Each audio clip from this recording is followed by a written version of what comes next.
For a few moments of learning and consideration tonight, I invite you to turn to the single sheet handout that was distributed at the beginning of the service. If you did not get one, Diane and Jeff have extra copies, and I have a few extra copies down front as well. Don't be bashful. Just raise your hand. We'll come and get them. Yeah, you can hand back. Joe's got a few. Scott got a couple. Great. Keep your hands up if you need.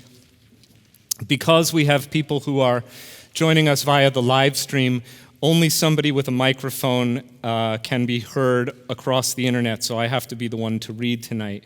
We're reading from the very beginning of the parasha, which sets up the drama of which we learned when Cantor chanted and we translated tonight's passage. So tonight was the great escape of Yaakov from Lavan, one of the two men whom he has tricked. Jacob kind of leaves a wake of destruction and hurt feelings wherever he goes. First, he tricks his older brother, older by a minute perhaps, they're twins after all, but he tricks his older brother Esau in last week's parsha out of both birthright and blessing.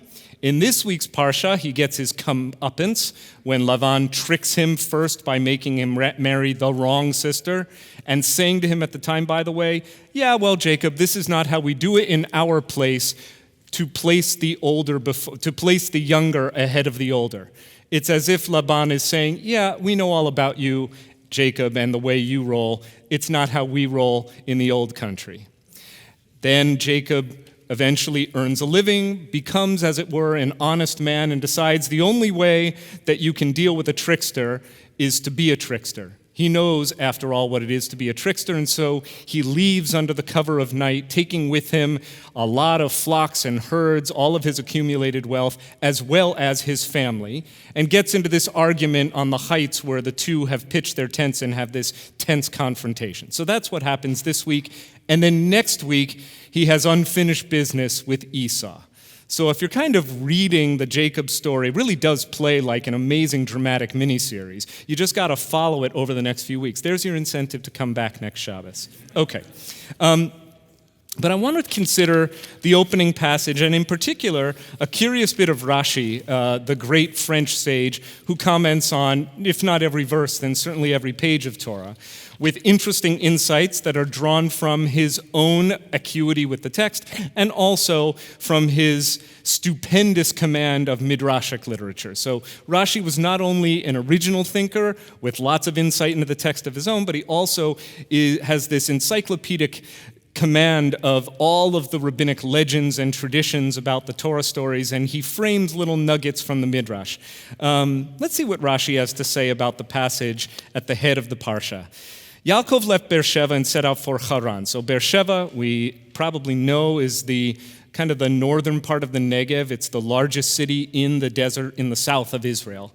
And he set out for Haran, which is in what is today Syria, what was then Aram, or the Aramean people. And Lavan, for what it's worth, is often referred to by his place name. He is Lavan HaArami, the Aramean. In your Passover Haggadah, you may recognize the phrase, my father was a wandering Aramean. In some Haggadot, they actually translate it completely differently and say, an Aramean sought to destroy my father. Nevertheless, both of them are references to Lavan, who came from this part of the world. So Jacob is heading due north for Haran. He came upon a certain place and stopped there for the night, for the sun had set. Taking one of the stones of that place, he put it under his head and lay down in that place. Keep saying place, by the way, as if to say there might be something special about this place, and indeed there is. He had a dream. A stairway was set on the ground with its top reaching into the sky, and angels of God going up and down upon it. The Eternal was standing beside him, saying, I am the Eternal, the God of your father Abraham, the God of Isaac. The ground on which you are lying I will assign to you and to your offspring. Your descendants shall be as the dust of the earth. You shall spread out to the west and to the east, to the north and to the south. All the families of the earth shall bless themselves by you and your descendants. And the line that I have put boldface around, remember I am with you. I will protect you wherever you go and will bring you back to this land. I will not leave you until I have done what I have promised you. I've highlighted it in the Hebrew as well. V'hinei anochi imach Ushemarticha bechol asher telech, v'hashivoticha el ha'adama azot, ki lo e'ezovcha ad asher im asiti et asher dibarti lach. Jacob awoke from his sleep and said, surely the Eternal was present in this place, and I did not know it. So I'm going to actually bypass all of the famous parts of this passage. Jacob's dream of the ladder, the angels going up and down, and the line, surely God is in this place, and I did not know it, all of which have had oceans of ink of interpretive commentary spilled about those verses. I'm actually interested in the verse I highlighted, when God, somehow unbidden, standing by Jacob, says, remember, I'm with you. I will protect you wherever you go and will bring you back to this land. I will not leave you until I have done what I have promised you. Rashi on the back. So Rashi commenting here says, and the phrase on which he's commenting specifically is Anochi imach, so I am with you. And Rashi says, Lefi shehaya yareh me'esav u'mi Lavan. God says this, Rashi claims, because he was afraid of Esau and Laban. When I was a first-year rabbinical student, my wonderful professor of Rashi, Mike Hollander, Zichrono Livracha, Ben Hollander, Zichrono Livracha, of blessed memory, would have us read Rashi, and then he would say, Ma kashe Rashi? What's Rashi's koshi? What is Rashi's difficulty with the text? In other words, when Rashi reads God saying to Jacob, remember, I am with you, I will protect you wherever you go, and will bring you back to this land. I will not leave you until I have done what I have promised you. Why does Rashi jump to the conclusion that Jacob was afraid of Esau and Laban? In other words, what about the text itself prompts Rashi's comment?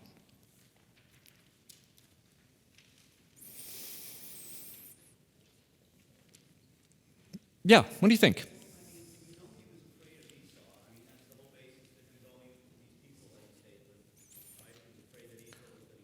Yeah, he was afraid Esau was going to murder him. So that's plausible, by the way. Fear is plausible. And by the way, Jacob has every reason to be afraid. He's alone for the first time in his life. He doesn't even have a pillow. He can only use a rock, right? It's kind of barren landscape. Traveling alone came with innumerable dangers, particularly in the ancient world. So anything could happen. But in particular, we already know that he's pissed off Esau and that Esau's going to get him, which is why he had to self-exile in the first place. Laban, on the other hand, he hasn't even met the guy. He hasn't even met Laban, which is why it is strange that Rashi says he was afraid of what Laban would do to him, right? My best guess, by the way, you never know what was on Rashi's mind. We can only speculate. My best guess is that Rashi is struggling with the fact that God is saying this out of nowhere, right? In other words, there's nothing Jacob has done to suggest that he's afraid.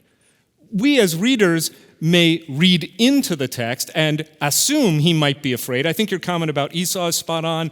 It's more than just homesickness. He's out there in the wilderness, doesn't have a place to put his head. Okay, so God says, I'm going to reassure you. But Rashi adds something when he says he was afraid of Esau, but he also was afraid of Lavan. Almost as if Yaakov had a sixth sense that his troubles were far, far, far from over, and that Esau was only the beginning. Who knows? In any case, it is really interesting to see where Rashi takes us. So Rashi insists Jacob needed divine reassurance because his journey, far from getting easier, is actually about to get a whole lot more difficult. Jacob, I think more than any other biblical character, perhaps save for Joseph, Mike just went out. There we go. Thanks, Andrew.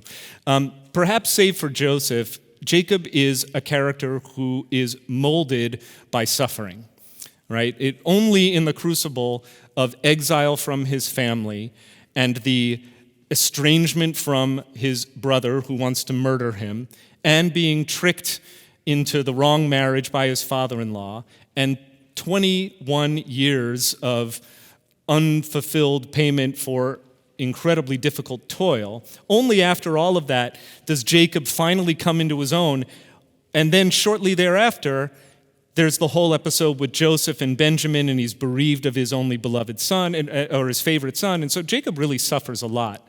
So let's see what the Midrash does here. This is the great collection of Midrash Rabbah, which provides an interpretation of what's going on. In other words, what exactly was Jacob afraid of? And this is a really interesting drush.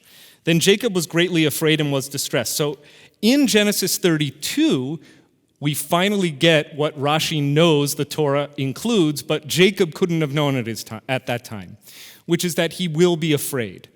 Okay, so if you're following the logic here, it's a great use of dramatic irony. The reader knows what God knows, which is that Jacob has some really difficult sledding coming up. First, he has to confront Laban and meet this really monstrous figure of a father-in-law, and then the really hard work of meeting Esau, who may still want to murder him for all he knows. And so 4 full chapters later, the Torah confesses, yeah, Jacob at this point was really afraid, and perhaps only mollified by the fact that God had, in this preemptive way, said, no need to be afraid, I'm with you every step of the way. Jacob was greatly afraid and was distressed. Rabbi Yehuda, son of Rabbi Eli, said, are not fear and distress identical? Now, this one's pretty easy to figure out what's going on in the Midrash. The rabbis really obsessed over every word of the Torah, and if the Torah appears to use a synonym or similar words right back to back, the Torah will say, why do we need both of these adjectives? Why do we need to learn that Jacob was both afraid and distressed? Would it had not sufficed to say he was afraid? It kind of comes with being upset or distressed. The rabbis always conclude that there is individual significance to all these words. So he's afraid and distressed. The meaning the rabbis provide is that he was afraid lest he should be slain, and he was distressed lest he should slay. So the rabbis are drawing from the strange use of 2 different ways of talking about Jacob's fear, that he was afraid of 2 different things.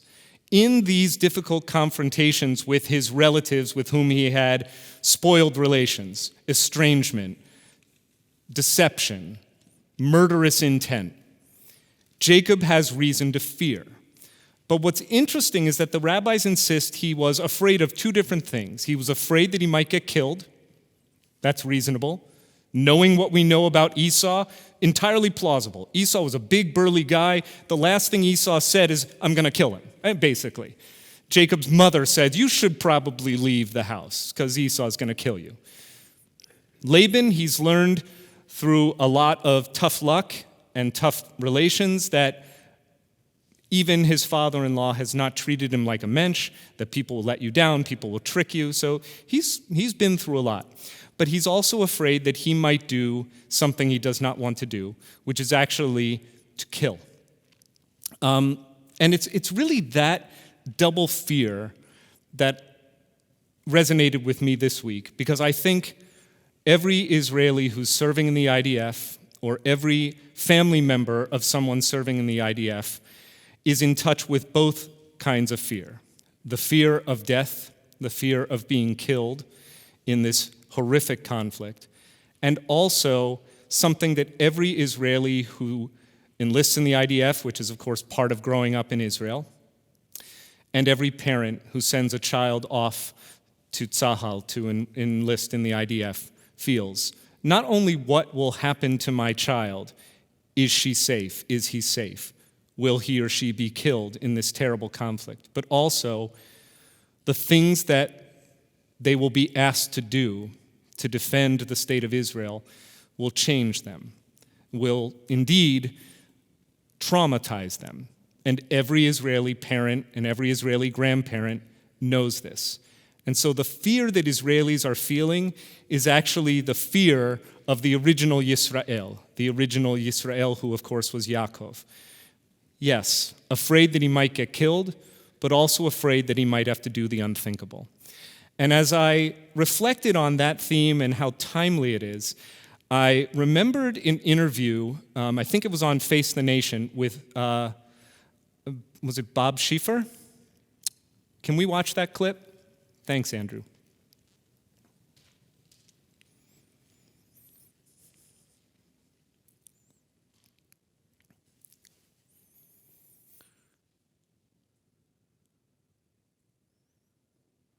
Understand the news of this terrible summer, it is hard to come away with any feeling but that we are in the midst of a world gone mad. On one side of the world, an ego-driven Russian leader seems to yearn for the time of the czars, when rulers started wars on a whim or a perceived insult, and if people died, so be it. In the Middle East, the Palestinian people find themselves in the grip of a terrorist group that has embarked on a strategy to get its own children killed in order to build sympathy for its cause, a strategy that might actually be working, at least in some quarters. Last week, I found a quote of many years ago by Golda Meir, one of Israel's early leaders, which might have been said yesterday. "We can forgive the Arabs for killing our children," she said, "but we can never forgive them for forcing us to kill their children." In a world gone mad, what is to be learned? Perhaps we should start by remembering what historian Will Durant once said. Barbarism, like the jungle, does not die out, but only retreats behind the barriers that civilization has thrown up against it, and waits there always to reclaim that to which civilization has temporarily laid claim. Back in a minute. That was 10 years ago. Shabbat Shalom.